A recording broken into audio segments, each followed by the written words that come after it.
Lopetegui's sacking will not heal division among Spain's rival stars. The Spain squad had already been torn down the middle by the national coach Julen Lopetegui announcing he was joining Real Madrid after the World Cup.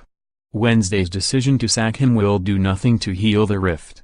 No football nation is divided quite like Spain, with Barcelona and Real Madrid players always having to put season-long differences behind them when they come together at international tournaments. The coach must always be neutral. Lopetegui had previously made a good job of it.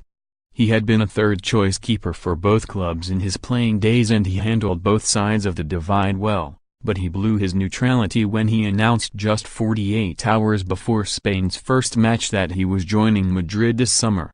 As one commentator wrote in El País on Wednesday, now the coach will be under the magnifying glass. Who he picks and who he doesn't pick, everything will be under suspicion. Spain did not even get to the suspicion stage, with Royal Spanish Football Federation President Luis Rubiales so furious when he heard that Lopetegui was walking on Tuesday that he vowed to sack him immediately. He had only given him a new contract 2 weeks ago and now looked very daft. The Spain players were also stunned on Tuesday afternoon when they found out Lopetegui was leaving, and that's when the cracks began to appear. The Real Madrid players believed the best thing for the team was for Lopetegui to stay in the job until the end of the World Cup. The Barcelona players' reactions amounted to telling Rubiales they would respect whatever decision was reached. It was hardly full support the under-fire coach. Without a united front from the players, Rubiales was able to make the decision he wanted to make: sack the manager who had betrayed him.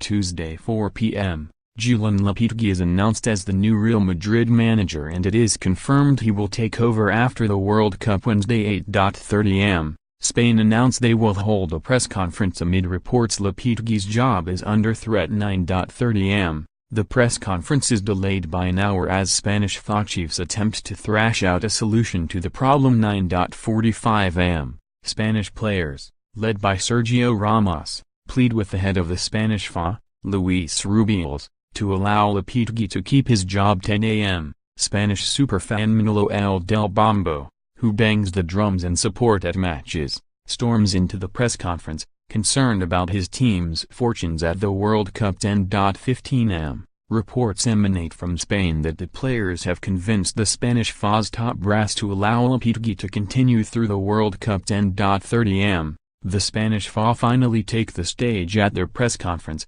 but there is no sign of Lopetegui. 10:35 am. Rubiales announces Lopetegui has been relieved of his duties and claims Spain knew of the manager's move to Real Madrid only 5 minutes before the club announced it. It means the Spanish Federation now miss out on £1.76 million in compensation because Real Madrid will not need to pay their new coach's release clause, but it did not matter to Rubiales.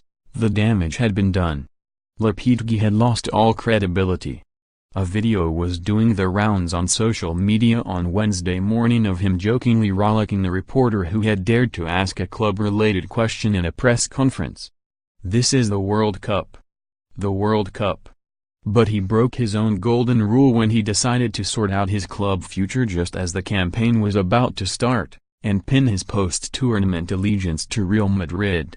Before arriving in Russia, unity in the Spain camp had been solid, with even Gerard Piqué and Sergio Ramos getting along. Piqué revealed recently that the Madrid and Barcelona players had a WhatsApp chat group that they used during last season.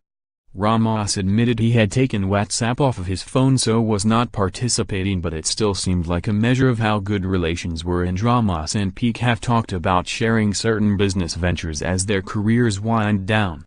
Lopetegui could be seen deep in conversation with Piqué on the training ground on Tuesday afternoon in what appeared to be the moment when he told the Barcelona man he was becoming Madrid coach. Piqué has long since complained about Real Madrid's disproportionate influence in Spanish football, and here they were sabotaging the national team's World Cup preparations. With Lopetegui gone, the old accusing glances across the dressing room will be back. If things don't go well under new coach Fernando Hierro, then the Madrid contingent will blame the Barcelona players for not doing more to keep Lopetegui in his job. And the Barcelona players will blame Madrid for not waiting until after the tournament to name their new coach. Spain had moved on a long way since the days of Xavi and Iker Casillas making secret phone calls to each other in an attempt to bring peace back to the Spain team after the Clásico wars under Pep Guardiola and José Mourinho had destroyed it. Unity has come easier to the squads this season because they have not been torn apart by a bitter battle for La Liga. Piqué and his pals got their hands on the League and Cup double and Ramos took the Champions League. There was no title race as such, and Barca never met Real Madrid in Europe. The second El Clásico was a bit lively, but of the 8 yellows and 1 red, only Ramos and Nacho of the current Spain squad were among the bookings. There was a minor spat pre-Clásico when Real Madrid upset Barcelona by not giving them a guard of honor onto the pitch, and Madrid responded by arguing, with some justification, that Barcelona had refused them a similar sporting gesture early in the season after they had won the World Club Cup. But the row was ultimately diffused by the mild-mannered coaches Zinedine Zidane and Ernesto Valverde. Even potential political upheaval had not done the group spirit irreparable harm.